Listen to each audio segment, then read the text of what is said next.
इमरान खान एबटाबाद में जलसे से खिताब कर रहे हैं। जलसे के लिए जबरदस्त मौसम बना दिया, बादल आ गए हैं, गर्मी नहीं है, अल्लाह का करम है। मैं सबसे पहले आज हमारे कश्मीर के लोग जो अपनी आजादी की जंग लड़ रहे हैं, जो जुल्म के सामने खड़े हैं, वो कश्मीर के लोग जो 26 साल से हिंदुस्तान की फौज का जुल्म सह रहे हैं और उसके बावजूद उनका जज्बा, उनका आजादी के लिए जो कुर्बानी देने का जज्बा, आज हम सब उनको सलाम पेश करें। एबटाबाद के लोगों, हाथ खड़ा करके तालियां बजाओ उनके जज्बे के लिए।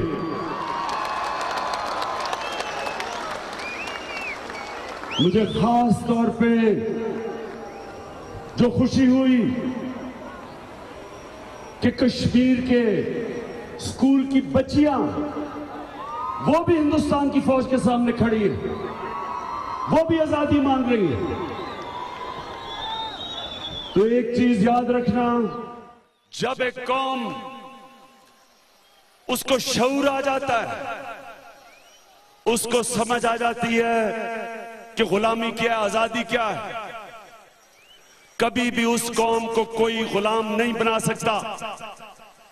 उसी तरह मेरे हजारा के लोगों, जब एक कौम के नौजवानों को, उनके घर में रहने वाली मां और बहनों को जब इस चीज का एहसास हो जाता है कि हुक्मरान करप्शन कर रहे हैं और वो समझ जाते हैं कि करप्शन क्या है, फिर सबसे बड़ी ताकत करप्शन को रोकने के लिए उस मुल्क की आवाम होती है। साउथ कोरिया की आवाम निकली जब उनके प्रेसिडेंट करप्शन में मुलव्वस थी, तो उनकी आवाम सड़कों पे निकली। आज अगर वो उनकी प्रेसिडेंट जेल में गई है तो उसकी आवाम की वजह है। उसी तरह आइसलैंड, जब उनके प्राइम मिनिस्टर की बीवी, उसकी करप्शन पता चली पैनामा के अंदर, तो अवाम सड़कों पे आई। कोई सियासी जमात अवाम को सड़कों पे नहीं लेके आई, एक बाशऊर अवाम सड़कों पे आई और उनके प्राइम मिनिस्टर को रिजाइन करवाया। और यही ब्राजील में हुआ, यही माल्टा के अंदर हुआ कि अवाम, एक जागी हुई अवाम अपने पैसे की खुद हिफाजत करती है। तो एबटाबाद के नौजवानों, ये जरा गौर से सुने, करप्शन आपको बेरोजगार रख रही है। करप्शन की वजह से आपको वो तालीम नहीं मिल रही, जिससे आपको नौकरियां मिले, जिससे आप अपने मां बाप का ध्यान रखें, आप खुशहाल हो। करप्शन की वजह से पाकिस्तान में सरमायाकारी नहीं आ रही। जब सरमायाकारी नहीं आती, रोजगार नहीं मिलता। और करप्शन का मैं सिर्फ एक आपको बताऊं कि आपको करप्शन किस तरह तबाह कर रही है। जब 2013 का इलेक्शन हुआ, आते साथ ही नवाज शरीफ की हुकूमत ने जो बिजली बनाने वाले इंडिपेंडेंट पावर प्रोड्यूसर्स थे, उनको 480 अरब रुपया दिया। अभी सेनेट की फाइनेंस कमेटी की रिपोर्ट निकली है कि उस 480 अरब में 62 अरब रुपए का घपला था। 62 अरब रुपए का घपला 480 अरब में से था। और मजीद 120 अरब में भी शक है। तो अब जरा थोड़ा सा गौर करें, थोड़ा गौर करें कि सारे पख्तूनख्वा का डेवलपमेंट बजट साल का 110 अरब है। यानी सारे पख्तूनख्वा का डेवलपमेंट बजट 110 अरब है और एक ही खांचे में इन्होंने 62 अरब रुपया चोरी किया, आपका पैसा। ये जो 62 अरब है ये तालीम पे लग सकता था, ये अस्पताल ठीक करने पे लग सकता था, ये जो नेशनल हाईवे अभी तक सड़क नहीं बना सका ये उस सड़क पे लग सकता था, ये ट्रैफिक के मसले हल करने पे लग सकता था, ये बिजली बनाने पे लग सकता था। तो जो आपके मसले हैं आज, लोड शेडिंग, आपके मसले हैं कि आला तालीम नहीं मिलती, आपके मसले हैं सबसे बड़ा मसला बेरोजगारी का। आप सबकी जड़ पे चले जाएं तो नीचे करप्शन है। जब तक पाकिस्तानियों, जब तक हम ये करप्शन, ये ऊपर हुक्मरानों की करप्शन, इनका एहतसाब नहीं कर सकेंगे, जब तक हम इनको जेलों में नहीं डाल सकेंगे, जब तक करप्शन ऊपर से खत्म नहीं होगी ये मुल्क आगे नहीं बढ़ सकता। आपका कोई मुस्तकबिल नहीं है। और मैं आज आपके पास आया इसलिए हूं कि हमारा जो वजीर आजम है रंगे हाथ पकड़ा गया है।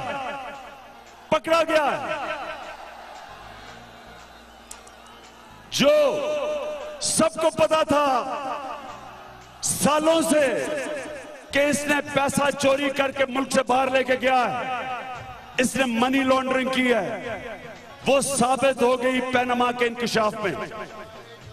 जब पकड़ा गया हमने सड़कों पे निकल के जद्दोजहद करके आखिर में इसको सुप्रीम कोर्ट में लेके आए। और सुप्रीम कोर्ट में क्या चीज सामने आई? क्या चीज सामने आई?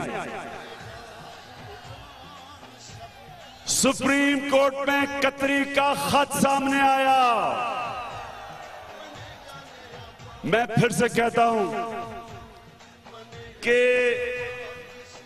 नकल करने में भी अकल चाहिए।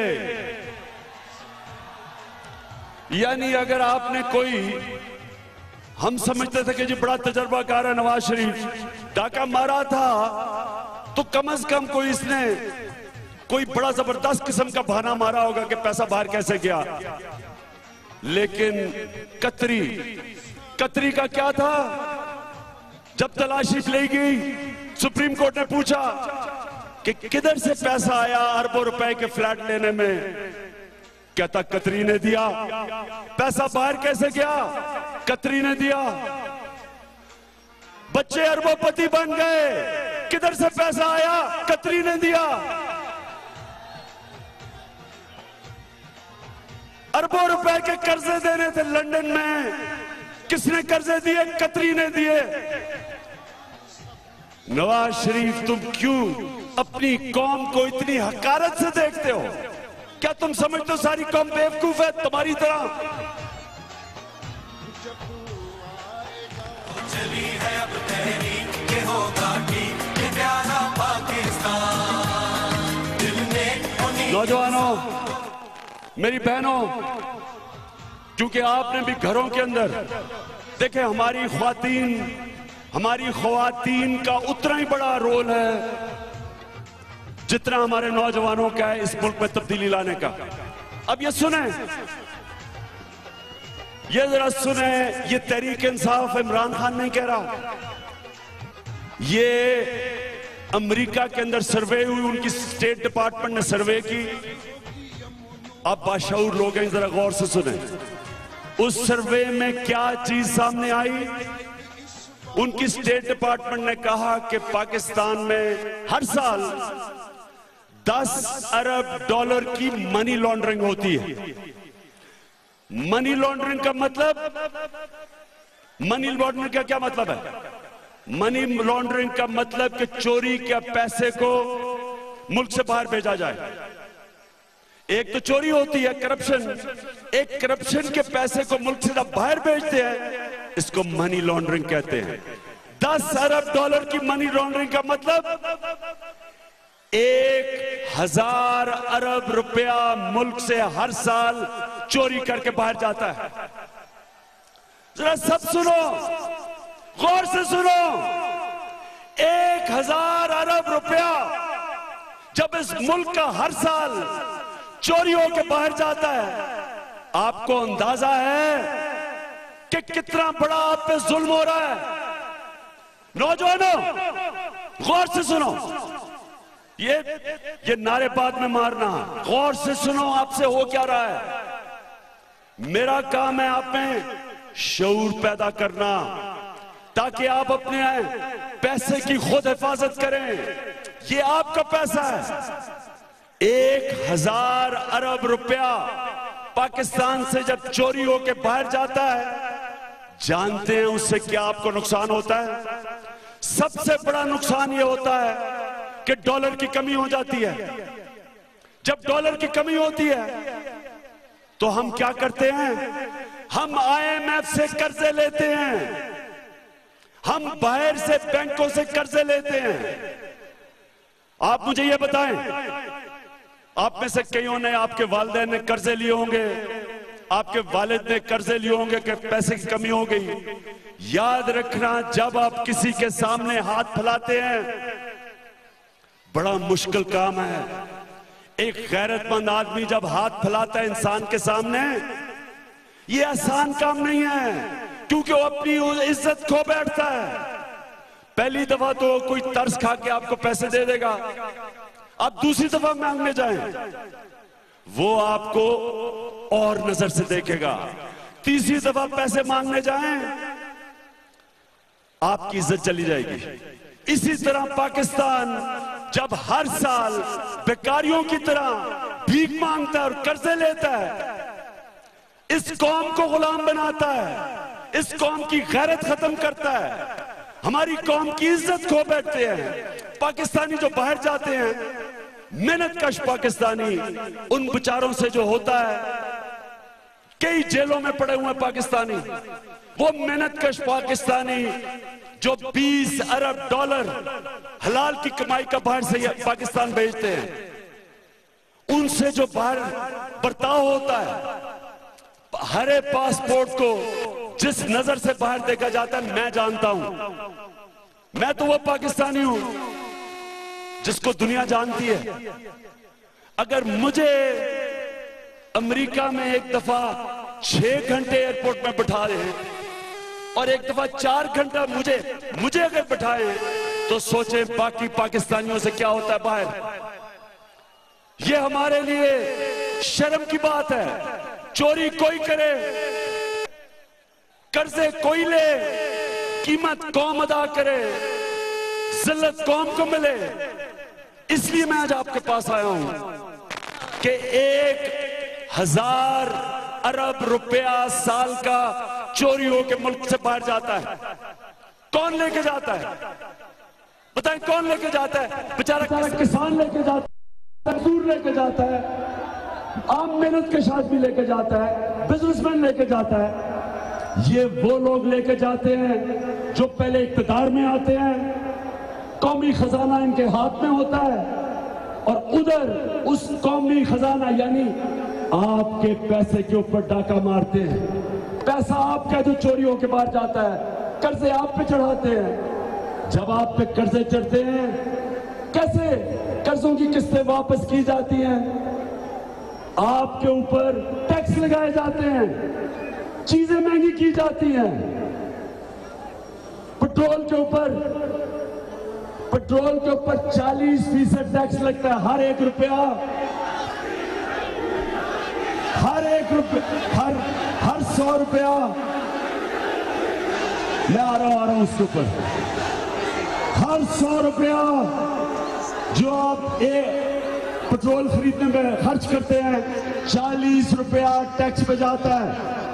और अब वो मजीद कह रहे हैं और टैक्स लगाओ।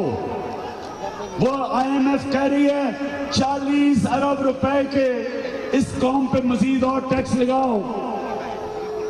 1 लीटर फजलुर रहमान देने के लिए आपको 50% टैक्स पे 50% टैक्स लगाना पड़ता है 1 लीटर फजलुर रहमान डालने में टैंकी में। अच्छा सुनो, एक मिनट मैं आगे बात करता हूं। फजलुर रहमान में स्टेटमेंट सुन रहा था। फजलुर रहमान ने कहा, मैं मौलाना नहीं कह रहा, मैं मौलाना की तौहीन समझता हूं कि फजलुर रहमान को मौलाना कहूं। तो फजलुर रहमान कहता कि मुझे यहूदियों ने कहा था कि इमरान खान को वोट डालो, कि 2013 इलेक्शन में कहता मुझे यहूदियों ने कहा था मुझे पैसे दे। यहूदियों ने कहा कि हम तुम्हें मौलाना फजलुर रहमान पैसे देंगे अगर इमरान खान के लिए वोट डालो, और मैंने नहीं डाला, यानी इमरान के साथ मैं नहीं मिला। मौलाना फजलुर रहमान, यहूदियों को गलतफहमी हो गई थी, उन्होंने तुम्हें पैसे नहीं ऑफर करने चाहिए थे, तुम्हें डीजल के परमिट ऑफर करने चाहिए थे। अच्छा तो सुने आप, ये जो आपके ऊपर टैक्सों की बारिश होती है, महंगाई होती है, इसकी वजह यह है कि आप कर्जों की किस्तें अदा कर रहे हैं उस चोरी के लिए जो ये ऊपर नवाज शरीफ जैसे लोग इस मुल्क को लूट रहे हैं। मैं दावे से कहता हूं कि नवाज शरीफ के ये जो अभी पैनमा में जो अरबों रुपए के इसके फ्लैट मेफेयर के महलात आए थे सामने, ये कुछ नहीं है। इंशाल्लाह ये JIT में चीजें सामने आएंगी। ये तो अभी कुछ नहीं है जो इसने पैसा चोरी करके मुल्क से बाहर लेके गया है और अपने बच्चों के नाम पे। नवाज शरीफ की एक फैसला अगर वो चला सको, कभी कभी सच भी बोल देता है। एक दफा उसने सच बोला, उसने कहा कि जब आप करप्शन करते हैं तो अपने नाम पे कुछ नहीं रखते।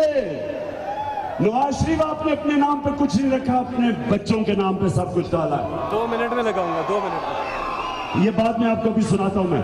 अच्छा तो अब सुने, अब मुझे ये बताएं, जो 1000 अरब रुपए की मनी लॉन्ड्रिंग है, ये पहले सुन ले अभी गो नवाज को होता है। 1000 अरब रुपए की जो मनी लॉन्ड्रिंग हर साल की है, अब मुझे ये बताएं, ये कौन रोकेगा? ये कौन रोकेगा? क्या ये इसहाक डार रोकेगा? इसहाक डार ने मैजिस्ट्रेट के सामने लिख के दिया है कि मैं नवाज शरीफ के लिए मनी लॉन्ड्रिंग करता था, लिख के दिया है। और उसके साथ कौन उसकी मदद करता था मनी लॉन्ड्रिंग में? नवाज शरीफ के पैसे की, मतलब कि यहां से पैसा चोरी करके मुल्क से बाहर लेके जाता था। और कौन था? एक नाम है सईद अहमद, जिसके मनी लॉन्ड्रिंग नवाज शरीफ की करने के लिए तोहफा मिला है। वो नेशनल बैंक का प्रेसिडेंट बना हुआ है। क्या वो रोकेगा? क्या नवाज शरीफ मनी लॉन्ड्रिंग रोकेगा? ये वो लोग रोकेंगे जिन्होंने मनी लॉन्ड्रिंग नहीं की, जिन्होंने बाहर से पैसा कमा के पाकिस्तान लेके आए हैं। मैं आज फख्र से कहता हूं, 18 साल बाहर कमाई की, आज मेरा 1 रुपया पाकिस्तान से बाहर नहीं, सारा पैसा पाकिस्तान है और मेरे नाम पे है, छुपाया हुआ नहीं है। तो अहमदाबाद के लोगों, मैं आज आपको बता रहा हूं कि इंशाअल्लाह जिस तरह का सियासी शऊर हमारे मुल्क में आ गया, जिस तरह हमारे घरों में हमारी ख्वातीन है एक एक इशू समझ बैठी है, जिस तरह स्कूल के बच्चे समझ बैठे हैं, जिस तरह कश्मीर की बेटियां स्कूलों में पढ़ते हुए आजादी डिमांड कर रही है, उस तरह पाकिस्तान के बच्चे, बूढ़े, नौजवान सारे आज एक चीज चाह रहे हैं, वो समझ बैठे हैं कि करप्शन का मतलब अवाम का पैसा चोरी होना। पहले लोग समझते थे जी करप्शन हुई तो गवर्नमेंट का पैसा चोरी हो रहा है। लोगों को यह समझ नहीं थी कि जिस मुल्क में करप्शन होती है उसकी कौम गरीब हो जाती है। नवाज शरीफ ने अभी स्टेटमेंट दी, ये जरा सुने, गौर से सुने क्या स्टेटमेंट दी, अगर फैसल हो सके तो वो भी चला देना। उसने कहा सुन लो, उसने क्या कहा, मैंने जब सुना तो मैं 2-3 दफा रिपीट करना पड़ा कि मैंने समझा मेरे कानों ने सही तरह नहीं सुना।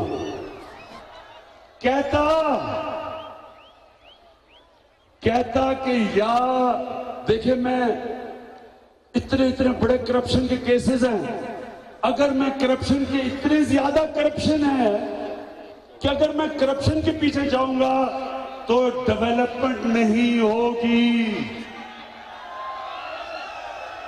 सुन लें, इसका मतलब ये कि जो बड़े बड़े डाकू हैं उनको मैं आगे पकड़ूंगा तो डेवलपमेंट नहीं होगी।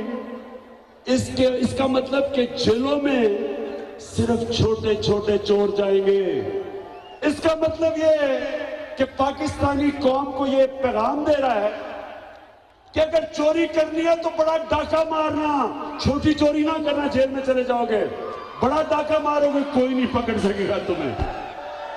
यानी एक मुल्क का सरबरा, एक प्राइम मिनिस्टर ऐसी शर्मनाक बात करे कि हम करप्शन कैसे रोकें, डेवलपमेंट रुक जाएगी। नवाज शरीफ, खुदा के वास्ते क्यों लोगों को पागल बना रहे हो? तुम करप्शन इसलिए नहीं रोक सकते क्योंकि तुम करप्शन के बादशाह हो, तुम करप्शन के गॉडफादर हो, तुम इस मुल्क के सबसे बड़े डाकू हो। तुम करप्शन कैसे रोकोगे? तुम करप्शन के सरदार हो। तुम्हारे इर्द गिर्द बड़े बड़े मुल्क का माफिया, करप्शन का माफिया, उसको तुम तहफ़्फ़ुज़ देते हो। तुम कैसे रोकोगे करप्शन? इंशाल्लाह हम आपको काबू पाके दिखाएंगे, क्योंकि हम छोटे चोरों को ऊपर नहीं हाथ डालेंगे। हम बड़े बड़े मगरमच्छों को, बड़े बड़े तुम्हारी तरह के डाकुओं को पहले पकड़ेंगे। खुद ही करप्शन नीचे चोर खुद ही डर जाएंगे, उनको कुछ कहने की जरूरत नहीं पड़ेगी। सिर्फ इतना कहूंगा कि करप्शन या नाजायज जराए से दौलत जमा करने वाले ना तो अपने नाम पे कंपनियां रखते हैं और ना ही अपने एहसासे अपने नाम पर रखते हैं। शुक्रिया नवाज शरीफ, कभी कभी आप भी सच बोल देते हैं, शुक्रिया सच बोलने का। इसलिए सब कुछ अपनी बच्चों के नाम पे रखा हुआ है। एक बेटा, ये जरा सुने नौजवानों, ये सुने बातें, पता नहीं कब आप आगे से मुलाकात होगी। हसन शरीफ, नवाज शरीफ का साहिबजादा, लंदन में एक घर में रहता है जिसका एड्रेस है 1 हाइट पार्क। अंदाजा लगाए कितना महंगा होगा घर वो, अंदाजा लगाए ना।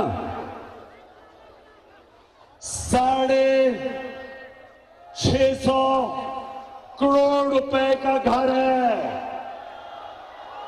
6.5 अरब। अब मुझे यह बताएं कि हसन शरीफ, आपके पास ये पैसा किधर से आ गया? कोई बिजनेस बताएं आपने कौन सी की? क्या आपने पीतल से सोना बनाने का राज सीख लिया? मैंने 14 साल बर्तानिया में क्रिकेट खेली। मैं अपने जमाने का, जब मैंने फ्लैट लिया, टॉप ऑलराउंडर था, दुनिया का टॉप ऑलराउंडर था। मैंने तो मार के 1 करोड़ रुपए का एक फ्लैट लिया। तुमने कौन सा जादू किया कि अभी स्कूल में पढ़ते थे और निकलते साथ ही 650 करोड़ रुपए के घर में रहना शुरू किया? ये हसन शरीफ का पैसा नहीं था, ये नवाज शरीफ ने चोरी करके, मनी लॉन्ड्रिंग करके पैसा बाहर भिजवाया। और फिर हमें मरियम बीबी के ऊपर तो बड़ा तरस आता है। उन्होंने कहा मेरा तो कुछ है ही नहीं, मेरे पास तो कुछ है ही नहीं, मैं तो बाहर क्या, मेरे तो यहां भी कुछ नहीं है, मैं तो वालिद साहब के साथ रहती हूं। मरियम बीबी, हम सब पे आप बड़ा तरस आता है आप पे। अच्छा, मरियम की बात आई तो मैं जरा डॉन लीक्स की भी बात कर लूं। डॉन लीग्स का सिर्फ ये समझने की बात है कि उमूमन एक हुकूमत अपनी फौज की बका, अपनी फौज की रेपुटेशन, उसकी रेपुटेशन को प्रोटेक्ट करती है, यानी उसकी हिफाजत करती है, क्योंकि फौज एक मुल्क का हिस्सा है। यहां डॉन लीग्स में क्या हो रहा है, प्राइम मिनिस्टर के ऑफिस से एक ऐसी खबर निकलती है जो नरेंद्र मोदी की जुबान बिल्कुल वही फौज के मुतालिक, पाकिस्तान की फौज के मुतालिक कहती है जो खबर निकलती है प्राइम मिनिस्टर ऑफिस से। अब प्राइम मिनिस्टर का जो मीडिया सेल, जो मीडिया का सेक्रेटरी होता है, जो मिनिस्टर, उसको फारग कर देते हैं, लेकिन सब जानते हैं कि मीडिया सेल का हेड मरियम नवाज थी। 7 महीने लग जाते हैं, आराम से बेटा, आराम से। 7 महीने के बाद हमें यह पता चलता है कि जनाब जो रिपोर्ट आती है, जो ISP यानी पाकिस्तानी फौज उससे खुश नहीं है। चले जो भी उसके बाद हुआ, अगर पाकिस्तानी फौज पीछे हट गई और पाकिस्तानी फौज को जो उसकी रेपुटेशन को नुकसान हुआ वो सारी कौम के सामने था। लेकिन मुझे अभी तक एक चीज की नहीं समझ आई कि नून लीग के लोगों ने खुशियां क्यों बनाई। यानी आपकी फौज है, आप खुशियां मना रहे हैं, आप हाथ ऐसे ऐसे कर रहे हैं जैसे पता नहीं कितना बड़ा मार का मारा है। देखें पाकिस्तानियों, मैं सबसे बात कर रहा हूं कि ये मुल्क, इस मुल्क का खतरा बाहर से नहीं है, इस मुल्क को खतरा अंदर से है। नवाज शरीफ जैसे लोगों को जो पैसा चोरी करके मुल्क से बाहर लेके जाते हैं और लोगों को, करप्ट लोगों की, उनकी हिफाजत करते हैं, उनको बचाते हैं करप्शन से, और जो अपनी फौज को बदनाम करने के लिए तैयार हैं सिर्फ एक वजह से कि उनकी कुर्सी बच जाए, उनका पैसा बच जाए। नौजवानों, आपको समझ आ रही है जी?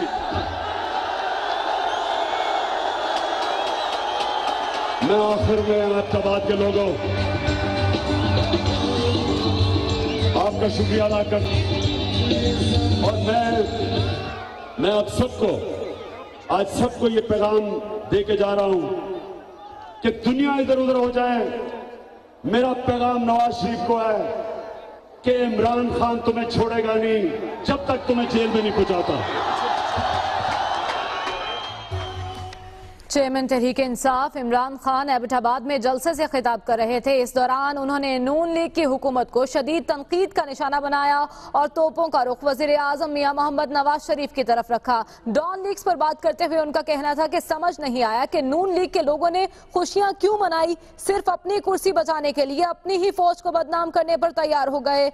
इमरान खान का कहना था कि मुल्क को बैरूनी नहीं बल्कि अंदरूनी खतरात दरपेश हैं। उनका कहना था कि पाकिस्तान हर साल भिखारियों की तरह भीख मांगता है। 1000 रुपए हर साल चोरी होकर बाहर जाते हैं। 50% टैक्स देना पड़ता है 1 लीटर पेट्रोल पर। साथ ही साथ उन्होंने मौलाना फजलुर रहमान को भी तनकीद का निशाना बनाया और उनका कहना था कि मैं फजलुर रहमान को मौलाना नहीं कहूंगा। उन्होंने बताया कि फजलुर रहमान ने कहा था कि यहूदियों ने मुझसे कहा कि इमरान खान को वोट दो, हम तुम्हें पैसा देंगे। चेयरमैन तहरीक इंसाफ इमरान खान ने कहा कि मैं कहता हूं यहूदियों से गलती हो गई, उन्हें पैसे नहीं बल्कि डीजल के परमिट ऑफर करने चाहिए थे।